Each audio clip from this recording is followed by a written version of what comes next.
A primeira pessoa que me deu luz às motivações das grandes corporações para investir em identitarismo, porque eu achava muito estranho, eu conseguia entender. Você vê, Ah, né? eu não conseguia O entender. Orlando, É. o Orlando é tão especialista nesse assunto que ele é um homem que deu luz.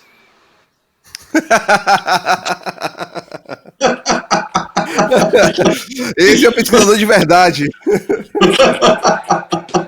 E eu, Desculpa, desculpa te cortar. não, foi boa, foi boa. O Orlando, ele deu, voltando aqui, ele deu Você ia luz, falar de novo lá. ele deu luz a esse caso porque eu via grandes projetos que viravam woke e perdiam dinheiro. Como assim? Como assim? Os caras estão perdendo tanto dinheiro, e eu não entendia por que eles continuavam recebendo financiamento. Daí o Orlando, na revista Valete foi no Trans, né? Revista Valete do Trans, Do que ele complexo. trouxe Isso, foi na Valete Trans. aquele belíssimo texto, Complexo Industrial Trans, que ele traz lá, que não é que as empresas estão lacrando e lucrando. Elas lacram porque elas estão lucrando, elas têm dinheiro, elas estão investindo. Essa Valete mesmo, elas estão investindo nisso. É um projeto futuro. Era, né? Que agora morreu. Estamos vendo assim a queda da cultura woke muito rápido. Muito rápido, Orlando. Eu queria, já que você é especialista, eu queria começar com você. O que está acontecendo? Por que está caindo tão rápido? De uma hora para outra, a gente está vendo as coisas acontecerem. Dessa tese, inclusive, eu vou ter que fazer algumas novas observações, não só pela queda que estamos acompanhando, como também pelo que eu posso colocar a razão pela queda e a razão pela ascensão. Teve um insight que eu peguei do Peter Zeihan, que é um estratega.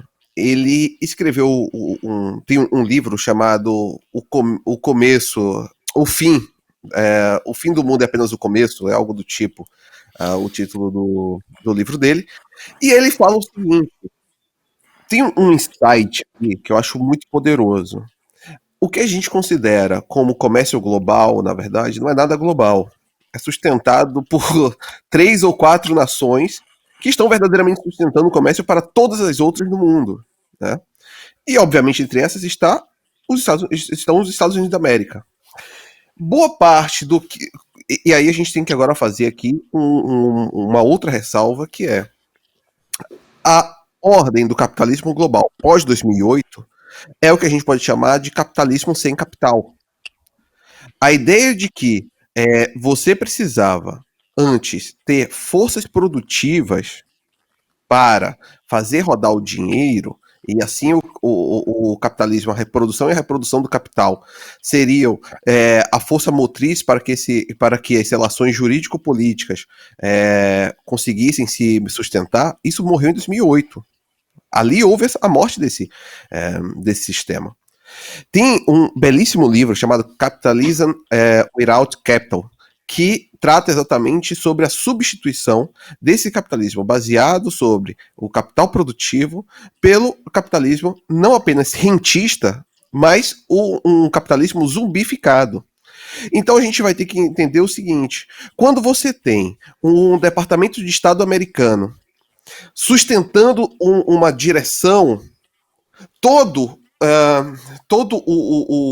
esse capitalismo zumbificado ia naquela direção, porque dessa forma ele estaria tendo suas linhas de crédito sustentadas, ele estaria tendo um capital futuro reservado, teria capital futuro reservado, ele teria em uma ordem toda uma linha de produção a seu favor, certo? Só que o que a gente está vendo hoje é uma mudança estrutural, ou pelo menos que vai se pretender estrutural, dentro das estruturas de Estado de um desses países que apoia todo o comércio global. E a gente tem que ter noção, o polo ocidental está de tal forma reduzido e fraco que o polo ocidental hoje se baseia basicamente nos Estados Unidos da América. Quem faz a sustentação militar e econômica de todo o polo ocidental é a América. A Alemanha está em frangalhos. O Reino Unido em frangalhos. Você perdeu todas as outras sustentações do polo ocidental foram de ralo, amigo. Só sobrou a América. Então, você vai perceber que quando uma mudança de regime, de governo, nunca significou uma mudança tão forte nas políticas das empresas como está significando agora. É porque não é apenas uma mudança de governo, é uma mudança de regime, essencialmente. Quando você olha e vê Donald Trump falando sobre Groenlândia e Canadá, como ele fala, e falando sobre o canal do Panamá, até falando sobre o exercício da força, é porque a antiga ordem baseada na cooperação ela foi morta, e agora você terá a restituição de tudo que os Estados Unidos investiu nos últimos anos. Esse é o ano da restituição para eles. Eles gastaram dinheiro nos últimos 80 anos. A partir de agora, eles irão restituir isso. E a restituição virá com base na força. Virá com base no domínio. Agora, só para complementar do porquê que as políticas de diversidade eles estão agora sofrendo esse grande abalo. Em 2008, o que foi que aconteceu no pós-2008, após aquela crise? Os bancos criaram uma certa denominação, né, que é o too big to fail, que são os bancos que eram grandes demais para falirem. Esses bancos, no final das contas, ainda que fosse privado, ele era sustentado pelo capital americano. O pagador de impostos americano está sustentando esses bancos. O Estado ele se tornou uma espécie de sócio desses bancos. Eles não tinham mais a chance de falirem. Qualquer espécie de default seria suprido pelo Estado americano. Várias ordens executivas atuaram nesse sentido, certo? E outras ordens executivas do Estado americano fizeram com que essas políticas de diversidade se tornassem quase que uma regra nos Estados Unidos e seus países satélites. Qual é o grande ponto que o Christopher Rufo coloca para o governo Trump? Que eu até escrevo nessa valete aqui. Até escrevi isso nessa valete aqui. Se existe alguma... eu escrevo que se existe uma luta capaz de unificar o campo... não é nessa valete aqui não, tô mentindo, galera. Desculpa, é na próxima. Tô dando... Acabei de dar spoiler da próxima valete. Tá ótimo. Mas é na próxima valete, na valete de janeiro. O Christopher Rufo, ele coloca que existem ordens executivas que basicamente fizeram com que as políticas de diversidade se tornassem uma regra para os Estados Unidos e seus países satélites, né? E ele lista essas ordens executivas. Qual era o grande ponto que ele colocava? Se o Estado americano se tornou sócio da maioria dos bancos que abrem crédito para essas produções, se o Estado americano hoje está sustentando todos os países aliados, o primeiro passo para Donald Trump é revogar as ordens executivas e fazer novas em sentido contrário. A posse se dará no dia 20. Agora, quem se adianta a isso ganha grana. Se você tem um cenário que está dado para o amanhã, se você toma uma decisão adiantando-se a isso, no mercado financeiro, isso significa grana. Você está se antecipando ao fato. Então, eu acredito que, como o Christopher Rufo coloca, que será a grande batalha nesse primeiro ano, você desmantelar todas as políticas de diversidade, o que eu estou vendo é o desmantelamento pela antecipação desse passo. As ordens executivas e o Estado americano agora estará indo para uma outra direção. E o capitalismo zumbificado irá junto com ele. Nossa, e exatamente isso que a gente tem visto acontecer. Antes de eu passar pro Deiro, eu queria expandir algumas coisas e entrar em algumas das terminologias que o Orlando colocou aqui, tá? Empresa zumbi, quando ele está falando em empresa zumbi, o que é uma empresa zumbi?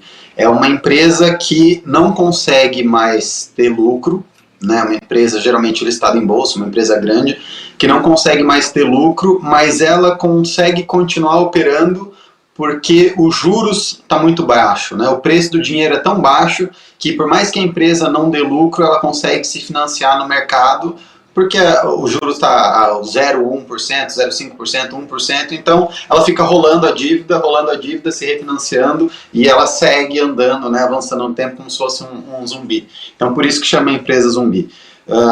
De fato, o que perpetua essas empresas, o que possibilitou a existência dessas empresas foi uma política fiscal americana que jogou os juros lá para baixo, né, quase deflacionária, que o resto do mundo teve que acabar copiando.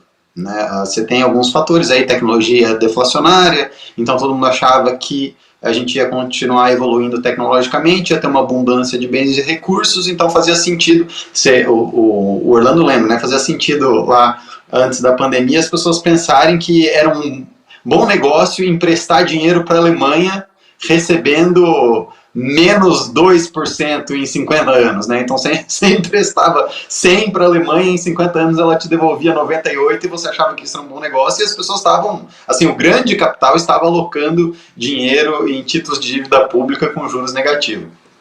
Pós-pandemia, né, isso não aconteceu, óbvio, porque isso é uma ideia imbecil, né, você achar que você vai emprestar dinheiro para alguém e a pessoa vai te devolver menos do que você emprestou em 50 anos, e isso é um bom negócio, obviamente o mercado estava completamente errado. Mas uma coisa que eu queria apontar, que o Orlando coloca aqui, quando ele fala que o Estado americano realmente virou sócio das empresas, no caso dos Estados Unidos, a gente tem que fazer uma diferenciação, que é um caso muito sui generis, diferente de outros países, e por ser os Estados Unidos isso se aplica para o mundo inteiro, que a Federal Reserve é um ente privado, né? Ela é um consórcio de bancos, e ela que gera esses auxílios financeiros, né? Quem não é igual no Brasil, por exemplo, que seria o governo brasileiro, não saiu do caixa, essa ajuda financeira não saiu do caixa do governo, do tesouro do governo americano. Não, foi o Federal Reserve, que é o Banco Central americano, que diferente, por exemplo,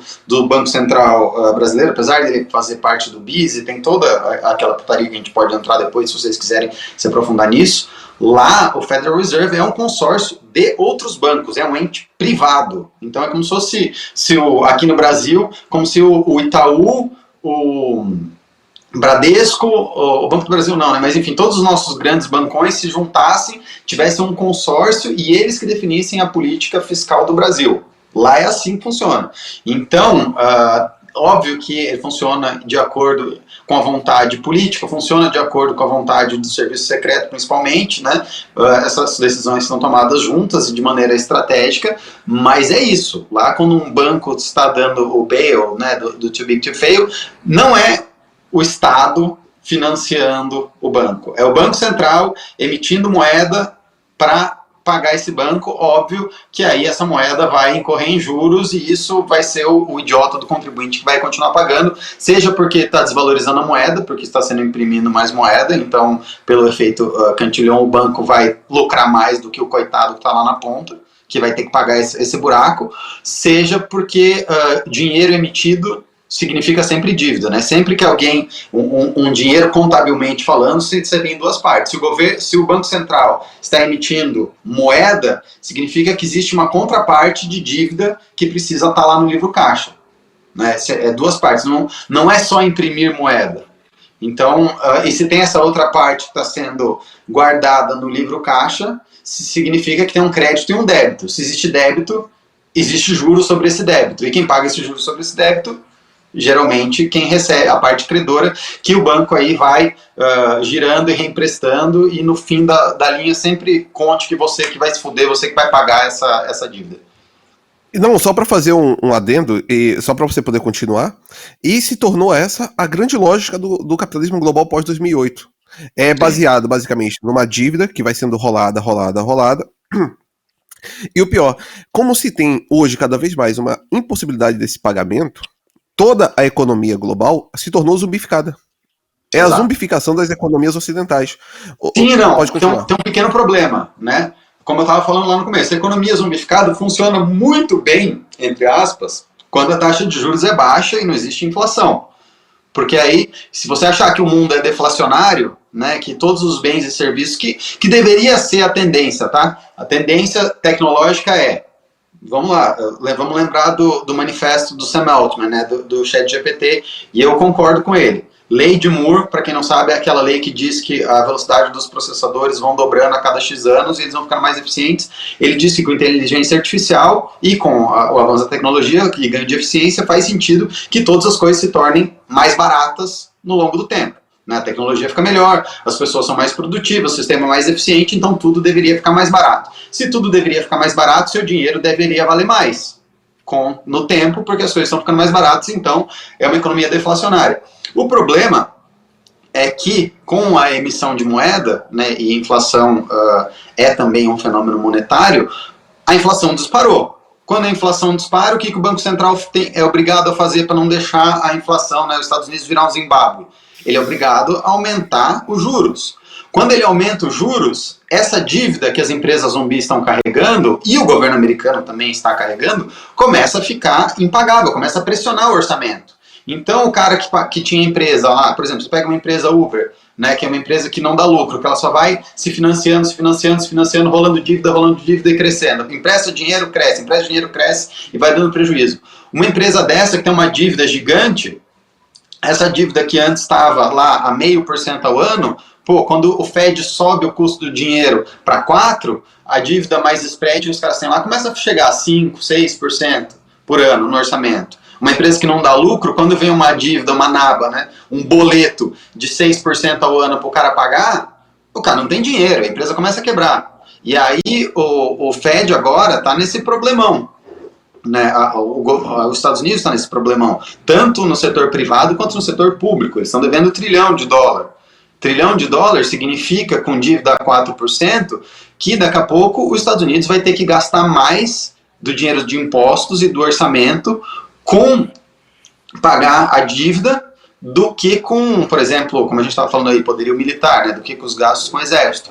E aí qual que é a saída? Os Estados Unidos vai produzir mais? Tá difícil produzir nos Estados Unidos, é caro produzir nos Estados Unidos, o dólar está muito alto, isso faz com que o custo de produzir alguma coisa em solo americano seja muito caro, principalmente quando você considera que produzir a mesma coisa na China é muito mais barato. Então os Estados Unidos não conseguem produzir. Como é que eles se financiam? Exportando aquilo que a gente sempre vem falando. Todo programa eu insisto em falar isso sempre que eu tenho oportunidade, que é os Estados Unidos escraviza o resto do mundo imprimindo moeda e trocando moeda impressa, trocando inflação por bens e serviços.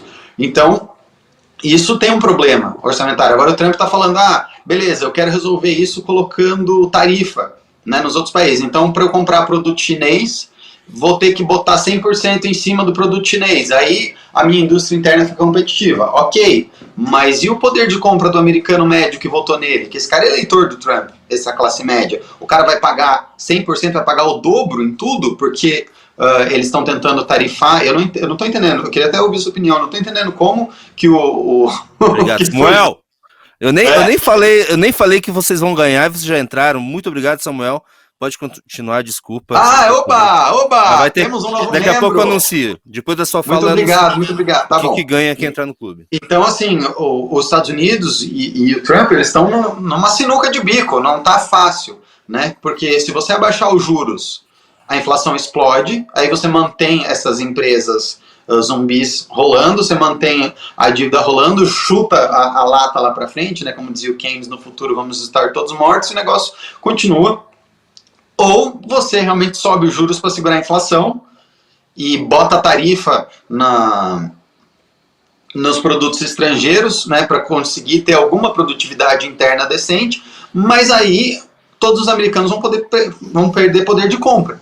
Né? Então, não é algo simples de se resolver. Os Estados Unidos se colocou numa posição assim, bem complicada fiscalmente. Óbvio que não tanto quanto a nossa, né, porque eles são ainda muito eficientes, têm muita tecnologia, muitas empresas de tecnologia. Isso é outra coisa que a gente precisa olhar também. Existem duas bolsas americanas, né? Dois S&P 500. Um que tem as empresas de tecnologia, que está indo super bem, a valorização delas, enfim, tem lá Nvidia, Fang, né, Facebook, Netflix, Amazon, Google, todas essas estão voando. Agora, se você tirar essas 10 empresas de tecnologia que estão aí carregando o índice, se você for olhar o resto, essas empresas ou estão com valorização menor do que estavam no começo do ano passado ou estão andando de lado. Então, o setor produtivo de economia real americana, tirando a tecnologia, não está indo bem. E não está indo bem por quê? Porque não dá para ser competitivo com o seu país com uma dívida desse tamanho, com uma moeda tão cara e exportando inflação para o resto do mundo, entendeu? O único jeito de você conseguir ser competitivo é ou você desvaloriza o dólar, que é muito difícil desvalorizar o dólar sendo a reserva de valor global, porque todo mundo quer dólar, se o dólar ficar barato, ou as pessoas vão parar de usar dólar, ou todo mundo vai comprar dólar, ou você bota a tarifa, né? Ou você faz o que o Brasil fez, né? Quem lembra lá dos anos 90, que é um pouquinho mais velho, que era aquela coisa que o Brasil não deixava produtos externos entrarem no país, e se você tinha um moletom do Mickey, você era a pessoa mais legal da escola. Só que aí o poder de compra do eleitor do Trump também sofre.